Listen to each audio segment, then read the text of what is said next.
So on a typical Korean night out, you're gonna go on at least 2 or 3 different kinds of stages to the night.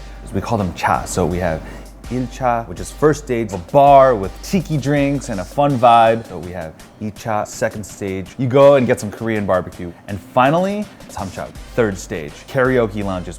This place, Insa, has all 3 of them in one roof, where a chef is reimagining what a Korean barbecue experience can be, but it's still good for traditionalists.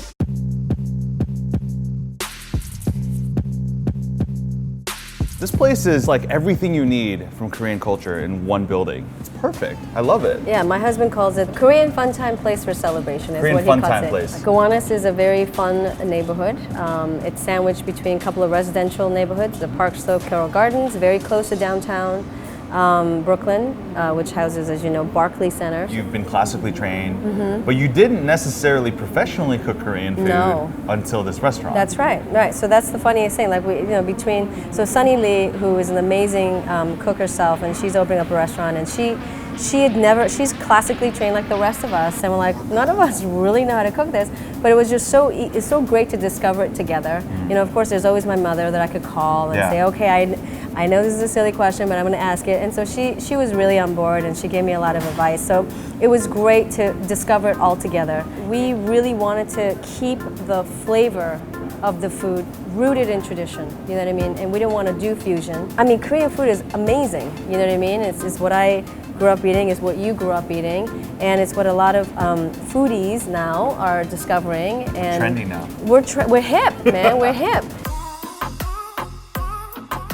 So that's a little bit of fat that you... The seasoner? Yep, the seasoner. Love that downdraft. Oh, wow, that's cool. Yeah. I feel like I'm watching something in Star Trek. I think this is the most ambitiously cut chadolbegi I've ever seen. They're usually this big. And now this cooks very quickly, as you know. Yes. Look at that steam coming out of this side. That's amazing. Isn't that cool?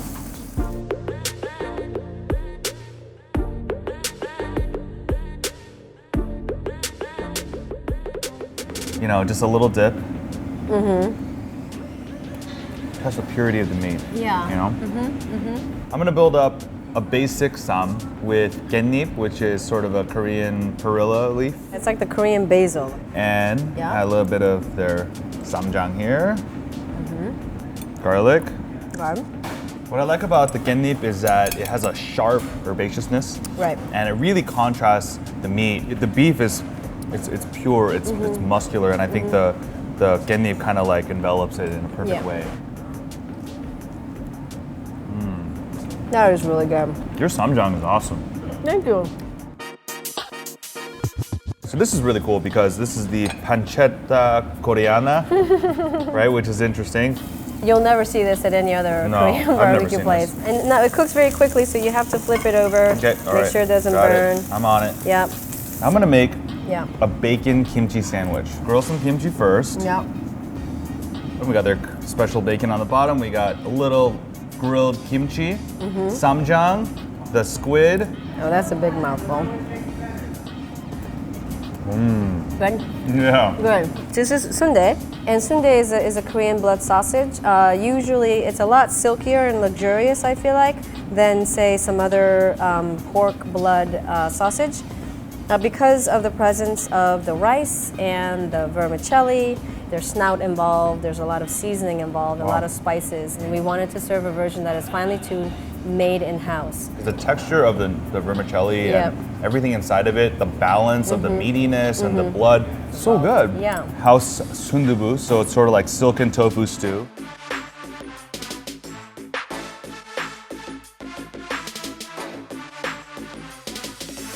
We use a seafood broth or anchovy dashi. And, you know, we make a nice seasoning base that doesn't have, you know, flavor enhancers, no MSG. Wow. You know, there's this is the many first ways. sundubu I think I've had without MSG. I can markedly tell the difference. Totally. It's interesting to me because the saltiness is a little more robust because the savoriness you're not getting rounded out artificially. Right. But I think longer on the palate you get more of a pleasant seafood flavor. Right. It's like more developed gochugaru and like, you know, it's more mature. Yeah.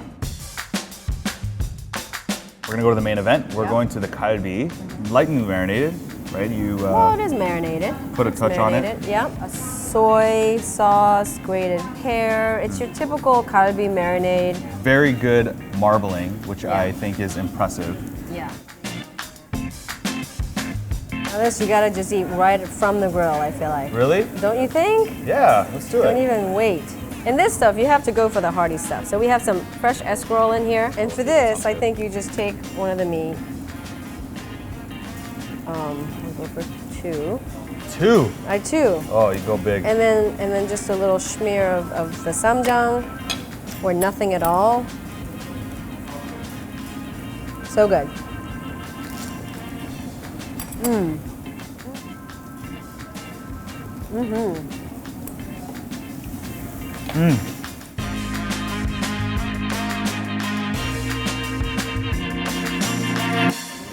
All right, I'm done eating here, but there's one last thing I have to do.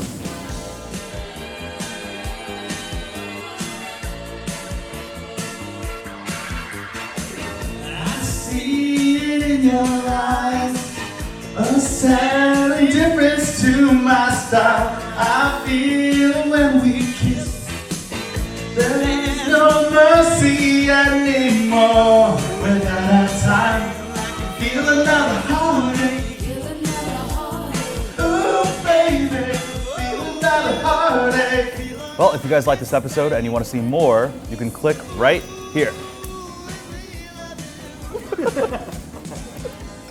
Chungshik, what might be the most refined, the most elevated, the most expensive Korean restaurant in all of America.